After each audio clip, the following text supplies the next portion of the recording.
What I'd like to kind of share with people is what I've done in order to maximize my, my practice time and to get the most out of your practice time so that you can develop and improve as quickly as possible.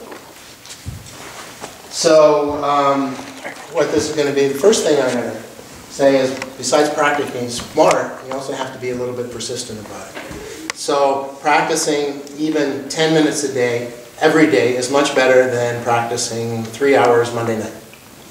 And most men, most women, most people only retain about 10% of what they learn within the past 24 hours. So if you do nothing between now and next week, you're probably only going to remember about 10% of what Charlie said. So a little bit every day. One of the other things I do is I'm a competitive target shooter, right?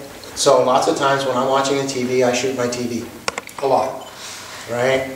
Doesn't, you know, and it just takes 10-15 minutes, right? And then it helps develop my aim and my coordination and all those other things. So, you know, take a little time and just work on it. And the third thing that I've done that helps is and we're really starting to do it as an A-level course, and it's the riser, and is paying attention to Charlie and listening to what he says. One, because you actually can hear what he says and you can understand it, right? The other thing that it does is it also develops all your ability to focus. And the more you can focus on listening to Charlie, the more that you'll develop skills on how to listen to yourself while you're on the risers. And when I'm saying about maximizing your time, how many people came to this rehearsal with a plan on what it was they wanted to work on, other than Charlie? Okay? I don't know if you don't mind my asking. Wilf, what are you going to work on while you're here? I'm working on what it says on here. Okay. Ed? Yeah, basically the plan is laid out for us, and if we spend any time with it, and we should, we pretty well know what the program is for the day, and, and we've rehearsed the songs that are included. Yes, it's following the plan that's been identified, and then for my part, the learning tracks and qualifying. Okay, what? Also what I work on, of course we all get that, the program. But this last week, I worked on the Christmas songs, and I also worked on some personal vocal exercises because I'm trying to change. And that's where I'm going. That's where I'm going. The more that you pay attention to what you're doing on the risers, and the more you can understand that, the more that you can do on the risers to help yourself individually, right? What I'm talking about is Charlie's going to give you a direction on what he would like to see, all right? And how he would like. Let's say we'll just pick a phrase. He wants a certain phrase to go a certain way, right? What you have to concentrate on and pay attention to is how are you going to accomplish that end? And if what you did was successful or not. So if you're going to try something and it doesn't work, right, throw it out and try something else. That's what I mean by paying attention. Pay attention to what it is that you're actually doing. It sounds like a hard skill, and it can be, but the more you work on it, the easier it becomes. When I come to a rehearsal, I generally try to work on my performance and my emotion. So, and I'll emphasize the mirror ad infinitum, but because I worked with a mirror, and I still work with a mirror a lot, I have a fairly good idea of what that is, right? So I can try something, and if it doesn't work, then I can improve on it and work on my own individual aspect. So when you're here on the risers, what I'd like you to do is to work on not only what Charlie is asking you to work on, but on what you feel is the best thing that you can do to accomplish that end. All right? How many people here have a 5-year goal? What they want to be within 5 years, as far as musically and as far as the chorus goes. Me, you know, a few people. Okay, how many, Charlie? How many people have a goal about what they'd like to be able to do by the end of the year? Okay, those goals are really important in how you're going to attain that. When I came to barbershop, we can blame Charlie and his quartet Counterpoint.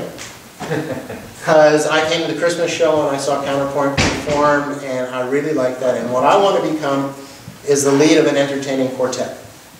So everything that I do on the risers at home over is all based on attaining that goal. And if you have a goal like that and you know where your strengths and your weaknesses are and what you need to work on in order to achieve that, it makes everything that much more productive. If you go into a practice session at home with a goal on what it is you specifically want to work on, it will be much more productive than if you just go in there and say, I want to learn my words, notes and words today. Right? Going back, and the mirror is what I use mostly as my teaching tool, my coach, my feedback. Lots of people are a little bit afraid about standing out. And if we're in a chorus, you know, you can kind of blend in and hopefully no one except your family will see you. I'm here to tell you that's not true. Everybody can see you, and everybody, when they're out on the audience, people notice patterns, you know. All of you guys can sit there and half a dozen or a dozen or 3 dozen cars can go by and you can tell each model year, right? And you can do that because you do pattern recognition, and it's one of the skills humans do really, really well. Well, if you've got a whole chorus and everyone is, and there's one guy, everybody notices the one guy. So the mirror is a great tool because it doesn't require any extra time. All it does is it sits there, it gives you instant recognition and instant feedback of what it is you're doing. And so if you're trying to be emotional or of a portray a particular emotion, the mirror will show you whether or not you're actually portraying that emotion. Your ears will tell you whether or not you've got the proper vocal intonation and timbre for that emotion to come across. One of my all-time favorite singers is Nat King Cole. And if you listen to a lot of Nat King Cole's stuff, you'll notice he has not much in the way of volume dynamics. He goes from maybe a 3 to a 6 throughout the whole song. But if you listen to what he does emotionally within that song, he goes from like a 0 to an 11. Emotionally, without changing the dynamic range very much. And that might be, the dynamic range might be a byproduct of the way soundtracks are mixed now and everything, I don't know. But if you listen to what the emotional range that he goes through is huge.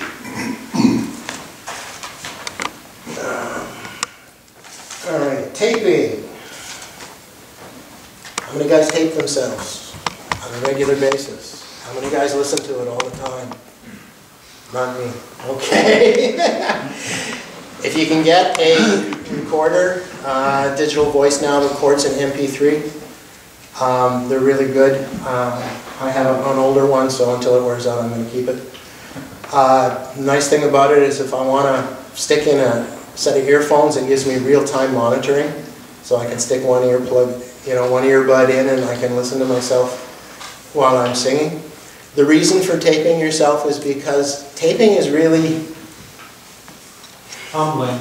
Yeah. Thank you, Gregor. Thanks, George. That's true. It took me well over a year to be able to listen to myself sing through a whole song. It was brutal. It's not your voice, right? What? It wasn't my voice. The tuning was bad, and my ears were better than my voice was. A whole bunch of things like that. But eventually, by listening to it, I could tell where I was going wrong, because it's much more difficult to hear yourself on the riser. I remember the first year I was here talking to Charlie, I said, I can't hear myself on the riser. And Charlie saying, well, all you have to do is develop resonance. Develop resonance, and you'll hear your whole voice will fill up your head, and you'll have no problem hearing. Okay, is resonance. Well, resonance is this kind of vague concept that we're going to throw all these images at you, hoping that one of the images will connect. And about 4 years later, I took a coaching session Our course had a coaching session with Doug Boersma, and he came up with an anagram that worked for me. And finally I figured out how I could, what resonance kind of was and how I could produce it. So that really, really helps. If you've got an MP3 format, mail it either if you have a riser buddy, email it to your section coach, email it to somebody who's willing to help you. Don't be afraid to share yourself with other people in the chorus, as convoluted or whatever that might sound like, but you're all really good guys, Like there's only one or two assholes among all of you. I'm the best one. But But mine is close. But you know what I'm saying? There's lots of people in the society and within the chorus who would be willing to help if you would just ask. If you're lucky enough, I'm lucky enough that my situation is such that I've had a vocal coach for a long time, I see John a couple of times a month because that's what I can afford and that's what I got time for and all that stuff. Vocal coaches are really good for correcting all your bad habits, okay? Because they can hear what you can't. Even Pavarotti had a vocal coach until the day he died. So there's lots of opportunities out there. There's just pick anybody named Metzger. There are enough of them. We can spread the chorus around.